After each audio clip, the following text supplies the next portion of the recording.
आप सभी भावी एपीएफसी सहायक भविष्य निधि आयुक्त हूँ। आप सभी का डीपीआईएस में स्वागत है, देवप्रयाग में स्वागत है मित्रों।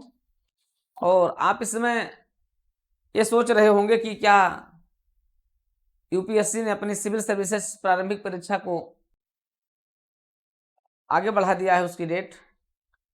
तो क्या यूपीएससी द्वारा आपके ईपीएफओ एपीएफसी का भी इंटरव्यू डिले किया जाएगा? लगातार आप लोग फोन कर रहे हैं, बातें कर रहे हैं। जो इनपुट है उसके आधार पर यह है कि यूपीएससी कभी भी होली के बाद कभी भी आपका जो है नोटिफिकेशन जारी कर देगा। पूरी उम्मीद है कि 28 तारीख तक 28 तारीख तक आपका नोटिफिकेशन जारी किया जा सकता है, और मतलब ये पूरी संभावना है। और जहाँ तक है इंटरव्यू के डिले करने का, तो प्रश्न ही नहीं उठता है। इंटरव्यू आपका इसी बीच हो जाएगा, क्योंकि फिर यूपीएससी चुनाव के बाद तो उसे व्यस्त ही रहना है। यही एक ऐसा समय जहाँ पर यूपीएससी के पास पर्याप्त समय रहेगा, और पूरी संभावना है कि आपका इंटरव्यू मई में करवा लिया जाएगा। तो आपके लिए एक अच्छी अपॉर्चुनिटी है। जो आप लोग सोच रहे हैं कि हो सकता है आपका इंटरव्यू, अब कोई अगर ऐसा अपरिहार्य कारण हो तो मैं उसकी बात नहीं कह सकता हूं, अन्यथा आपका इंटरव्यू इसी समय हो जाएगा, मई में हो जाएगा, इसकी पूरी संभावना है। क्योंकि प्रारंभिक परीक्षा 2024 को इसलिए भी डिले किया गया, इसलिए भी इसकी डेट को एक्सटेंड किया गया, क्योंकि इसका जो आयोजन था पूरे देश भर में था।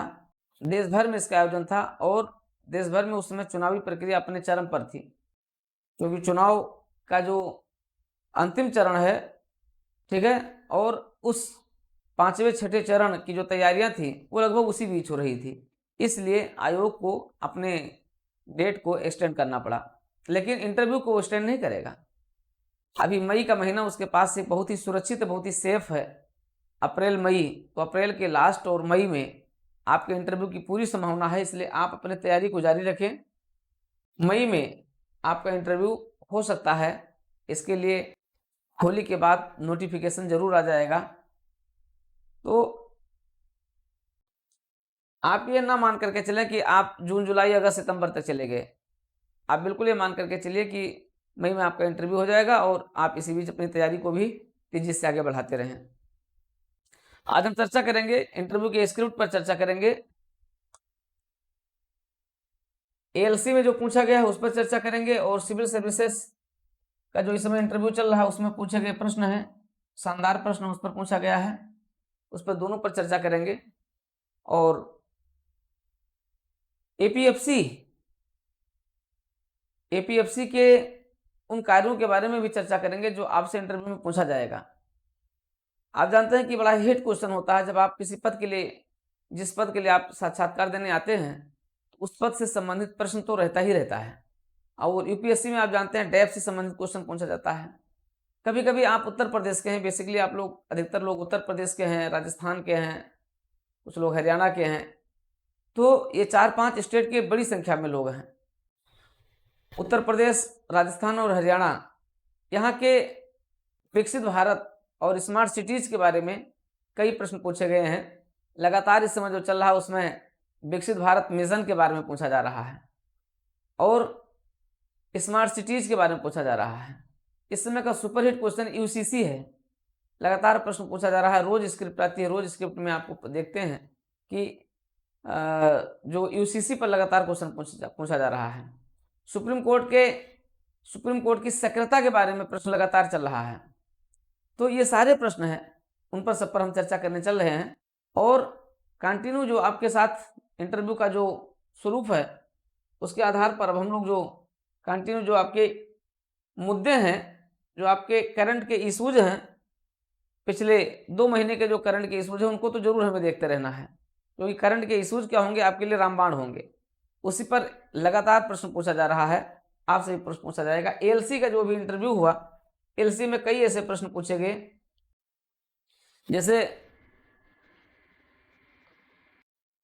इसमें इंडस्ट्रियल डिस्प्यूट से संबंधित प्रश्न खूब पूछे गए हैं। आपको देखना है इंडस्ट्रियल डिस्प्यूट, औद्योगिक जो विवाद होते हैं उनका निदान कैसे करेंगे, औद्योगिक विवाद क्या होता है, उस पर जुड़े हुए जो आपके रूल, जो आपके कानून हैं, ठीक है, उनको आपको देखना है। तो यहाँ से जो पूछे गए हैं वहाँ पर आपको ध्यान देना होगा कि करंट के इश्यूज तो हैं ही, साथ ही साथ आपके औद्योगिक विवाद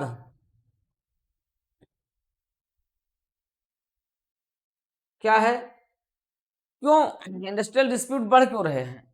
आज आप देख रहे हैं कि ढेर सारी कंपनियां आ रही हैं, ढेर सारे आपके लगातार जो यूनिकॉर्न कंपनियां हैं वो लगातार बढ़ रही हैं, और भी जो आपके इंडस्ट्रीज हैं, आपके चाहे एमएसएमईज हैं, ये सब लगातार बढ़ रहे हैं। ऐसी स्थिति में डिस्प्यूट भी बढ़ना स्वाभाविक है, क्योंकि डिस्प्यूट भी बढ़ रहा है। तो इसका समाधान आप कैसे करेंगे। अगर आपको एपीएफसी बना दिया जाए, आप एपीएफसी के रूप में चयनित होते हैं, तो आपकी जिम्मेदारियां यहाँ पर क्या होंगी। ठीक है, तो आपको औद्योगिक विवाद पर देखना, श्रम विवाद इसमें बहुत महत्वपूर्ण मुद्दा बना हुआ है, श्रम सुधार और श्रम विवाद। तो इस पर जो आपका पूरा दृष्टिकोण है, हम लोगों ने बहुत इस पर चर्चा किया, बहुत पढ़े हैं, और अपने कक्षाओं में, क्लासेज में हम लोग बहुत चर्चा किए हैं इस पर, श्रम सुधार पर, श्रम विवाद पर। एपीएफसी के रूप में आप श्रम सुधारों को कैसे इंप्लीमेंट करेंगे, कैसे लागू करेंगे।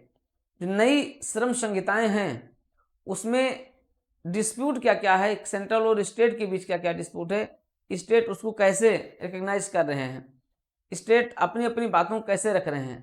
तो यहाँ पर भी श्रम सुधार है, श्रम विवाद है, इनको भी आपको देखना है। श्रम सुधार है और श्रम विवाद, यहाँ पर भी प्रश्न पूछा गया है, श्रमिक विवादों पर प्रश्न पूछा गया है। ठीक है, बड़ा शानदार प्रश्न पूछा गया कि स्टेट के, राज्यों के श्रम विभाग के साथ और सेंट्रल का जो श्रम विभाग है, दोनों के बाद कैसे कोऑर्डिनेशन करेंगे। क्योंकि आपके जो कॉन्स्टिट्यूशनल जो प्रोविजंस हैं, जब वहाँ पर आपकी जिम्मेदारियां हैं, जो आपके दायित्व हैं, उनके समाधान करने के क्रम में आर्टिकल 23, 24 को लागू करवाने के संबंध में आप कैसे और किस प्रकार से सेंट्रल और स्टेट, केंद्र और राज्य के बीच जो समन्वय है उसको आप कैसे लेकर के आएंगे। तो अब सेंट्रल और स्टेट आप देखते हैं कि अगर आप एपीएफसी बन जाते हैं, आपको जहाँ पर श्रमिकों के कल्याण के लिए आपको कार्य करना ही करना है। जो आपके ढेर सारे जो आपके संगठित क्षेत्र के हैं कार्मिक हैं, उनको जो पेंशन, उनको पेंशन से जुड़े हुए जो उनकी मूलभूत जो आवश्यकताएं हैं, पेंशन से जुड़े हुए जो उनकी प्राथमिकताएं हैं, और जो पेंशन से जुड़े हुए जितने डिस्प्यूट आ रहे हैं उनका आप समाधान करेंगे। ठीक है, श्रम कल्याण से जुड़ी जो योजनाएं हैं उनको आप इंप्लीमेंट करेंगे सेंट्रल गवर्नमेंट की। अब राज्य सरकार की भी कुछ योजनाएं हैं, साथ ही साथ कुछ योजनाएं सेंट्रल गवर्नमेंट की हैं, जिन्हें स्टेट को जो है इंप्लीमेंट करना होता है। आप क्या करेंगे, सेंट्रल की जो योजनाएं हैं उनको स्टेट के साथ आप समय समय पर मीटिंग्स करेंगे, उनके विभागों के साथ आप कोऑर्डिनेशन करेंगे, उनके विभागीय अधिकारियों के साथ भी आप समन्वय करेंगे, और उनके परस्पर सहयोग से क्या करेंगे, उसको आप इंप्लीमेंट करने का प्रयास करेंगे। शिकायतें वहां से भी मिल सकती हैं, यहाँ से भी मिल सकती हैं, उन शिकायतों पर भी आप क्या करेंगे, एक साझा रणनीति बनाएंगे, और साझा रणनीति बनाकर क्या करेंगे, शिकायतों का त्वरित समाधान सुनिश्चित करेंगे। श्रम पोर्टल के संचालन के संबंध में सेंट्रल और स्टेट दोनों के रिस्पॉन्सिबिलिटीज को आप तय करेंगे। आप अपने डिस्ट्रिक्ट, आपके क्षेत्र में आने वाले जो भी जिले हैं, उन जिलों में जो भी आपके श्रम विभाग, राज्यों के श्रम विभाग से संबंधित योजनाएं हैं, कार्यक्रम हैं, उनके संचालन करवाने के संबंध में भी आपका तो कोई दायित्व है नहीं वहां से संबंध, लेकिन उनके साथ ओवरलैपिंग हो सकती है। कई ऐसे विषय और मामले होते हैं जहां पर एक ओवरलैपिंग देखी जाती है। आप क्या करेंगे, आप उस ओवरलैपिंग को दूर करने का प्रयास करेंगे, कहीं पर भी ओवरलैपिंग नहीं होने पाए। जिम्मेदारियों को तय करेंगे, आपकी अपनी जिम्मेदारी क्या है, आपके विभाग की जिम्मेदारी क्या है, उसको आप सुनिश्चित करेंगे। तो इस तरीके से आप क्या कर सकते हैं, आप एक बेहतरीन आंसर वहां पर दे करके और अपने आप को क्या कर सकते हैं, इंटरव्यूअर के समक्ष एक बेहतरीन रूप में आप अपने को प्रेजेंट कर सकते हैं। तो यहाँ से आपको ध्यान रखना, यहाँ से ढेर सारे प्रश्न यहाँ से सब पूछे गए हैं। यहाँ पर भी पूछा गया है, करंट अफेयर्स में आपसे जो पूछे गए हैं, यूसीसी पर प्रश्न यहाँ पर भी पूछा गया है। प्रोविजंस, यूसीसी के कॉन्स्टिट्यूशनल प्रोविजंस क्या है, उनको आपको देखना है। तो इस तरीके से आपको बैठना नहीं है, आप ये मान करके देखिए कि हाँ, अरे अब तो चुनाव आ गया है, जैसा कि लोग रोज फोन कर रहे हैं, सर अब तो चुनाव आ गया, अब तो सर 2-3 महीने 4 महीने तो सर इंटरव्यू नहीं हो पाएगा। अरे भाई, आप कोई न्यूज कहाँ से आ गई, ठीक है। और फिलहाल आपको तो नकारात्मकता मान करके लेके चलना नहीं, आपको तो सकारात्मक रहना है। आपको तो यही मान करके चलना है कि नहीं, इंटरव्यू होने जा रहा है, बिल्कुल डेट आ गई, कभी भी आपको विराम नहीं करना है। बिना विराम किए हुए आप क्या करें, आप आगे बढ़ते रहें।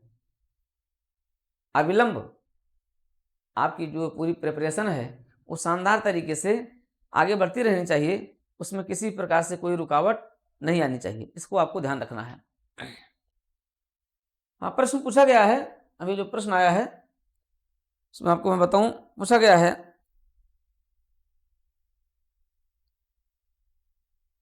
What is the trickle down approach of development. Trickle down effect क्या होता है, विकास का जो ट्रिकल डाउन इफेक्ट है वो क्या होता है, ठीक है। आप जानते हैं ट्रिकल डाउन इफेक्ट क्या होता है, ये इकोनॉमिक्स का एक तरीके से कॉन्सेप्ट है, ठीक है। तो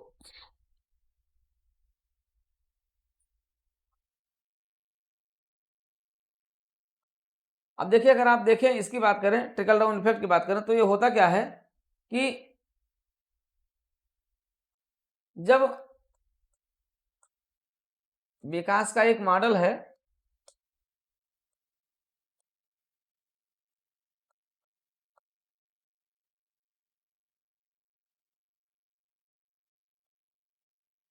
ट्रिकल डाउन इफेक्ट, क्या विकास का एक मॉडल है जिसमें रिस रिस करके विकास कहां पहुंचता है, निचले स्तर पर पहुंचा जाता है। एक तरह का डिफ्यूजन थ्योरी भी आप इसको कह सकते हैं, ठीक है। जिस प्रकार से एक क्षेत्र में, अगर हम एक क्षेत्र में विकास कर देते हैं, जैसे मान लिया आप समाज में, समाज का जो एलिट क्लास है वो अगर विकसित हो गया, एक उच्च वर्ग है वो विकसित हो गया, तो निचले वर्ग को उसका लाभ धीरे धीरे क्या हो जाएगा, उसको प्राप्त होता जाएगा। यानी निचले तबके के लोग भी क्या करेंगे, उच्च तबके के लोगों के विकास के लाभ से धीरे धीरे वह भी लाभान्वित होना शुरू हो जाएंगे। तो ये होता है ट्रिकल डाउन इफेक्ट। तो कई दिन पूछा गया है ट्रिकल डाउन इफेक्ट क्या है और विकास में कितना सहायक है। तो अगर हम देखें विकास में इसने क्या किया है, इसने भारत जैसे देशों में, विकासशील जैसे देशों में, या जो थर्ड वर्ल्ड कंट्रीज हैं, वहां पर ट्रिकल डाउन इफेक्ट ने क्या किया है, विकास को एक तरीके से प्रभावित कर दिया है। हम इंतजार नहीं करेंगे कि हाँ हम उच्च वर्ग से विकास रिस रिस करके नीचे पहुंचे, बल्कि हमारे यहाँ जो विकास का फंडा हो क्या है, अब हम विकास के इस मॉडल को तो हमने भी शुरू में अपनाया है, लेकिन हम फिर नीचे से विकास को प्रोत्साहित करते हैं। जहाँ हमारे यहाँ विकास को पंचायती राज व्यवस्था के आधार पर, ठीक है, एक स्वराज मॉडल के आधार पर, एक गांधीवादी मॉडल के आधार पर हम उसको लेकर के चलने का प्रयास करते हैं। गांधीवादी मॉडल भी विकास का क्या है, इसका बिल्कुल अलग अप्रोच है। गांधीवादी मॉडल में क्या होता है, हम विकास को नीचे से लेकर के आते हैं। आज हम जिस समावेशी विकास की बात कर रहे हैं उसमें पूरी तरीके से फिट नहीं बैठ रहा है। क्या हो गया है, अब ये कॉन्सेप्ट ट्रिकल डाउन इफेक्ट का कॉन्सेप्ट जो बहुत पुराना हो चुका है, एक तरीके से रिटायर्ड हो चुका है। आज का विश्व, विशेष तौर पर थर्ड वर्ल्ड कंट्रीज जो हैं, वहाँ पर विकास का गांधीवादी मॉडल सबसे सफल रहा है। आज हम देख रहे हैं एसएचजी का गठन किया जा रहा है, स्वयं सहायता समूहों का गठन किया जा रहा है। एसएचजी में क्या है, आज निचले स्तर पर लोगों को फंडिंग दी जा रही है, उनको जो है एक तरीके से कोऑपरेशन की भावना विकसित की जा रही है, एक सहयोग की भावना विकसित की जा रही है। और स्वयं सहायता समूहों के माध्यम से क्या कर रहे हैं, महिलाएं हैं और समाज के अन्य असंगठित क्षेत्र के लोग हैं, तो असंगठित क्षेत्र को विकसित करने का मॉडल सबसे बेहतरीन गांधीवादी मॉडल है, ठीक है। और वो आपका विकेंद्रीकृत मॉडल है, जिसमें हम क्या कर रहे हैं, सबसे बेहतर तरीके से लोगों को स्वयं सहायता समूहों के माध्यम से एकत्रित करके उन्हें विकसित कर रहे हैं। तो बिल्कुल आप यहाँ पर बताएंगे कि ट्रिकल डाउन इफेक्ट ये एक तरीके से वेस्टर्न मॉडल है, और वेस्टर्न कंट्रीज के लिए तो ठीक था, लेकिन भारत जैसे देशों के लिए इसको अपनाने का प्रयास किया गया, लेकिन वो फ्लॉप रहा। श्रीमान जी, इसमें विकास को रिस रिस कर नीचे तक पहुंचाने की बात कही जाती है, जो कि भारत जैसे देशों के लिए उपयुक्त नहीं है। इसके लिए क्या होना चाहिए, इसके लिए गांधीवादी मॉडल सर्वोत्तम है, डिसेंट्रलाइजेशन मॉडल सर्वोत्तम है। इसमें हम विकास को निचले स्तर पर ले जा करके और वहां से विकास की प्रक्रिया को नीचे से ऊपर की ओर लेकर जाते हैं। आज हमारा जो नीति आयोग है, नीति आयोग का मेन कॉन्सेप्ट आज हम इस रूप में देख रहे हैं। नीति आयोग भी क्या कर रहा है, विकास के इसी गांधीवादी मॉडल को अपनाने पर बल दे रहा है। तो इस तरीके से विकास अब ऊपर से नहीं, रिस कर नहीं पहुंचाएगा, बल्कि नीचे से विकास होगा, नीचे से विकास होगा।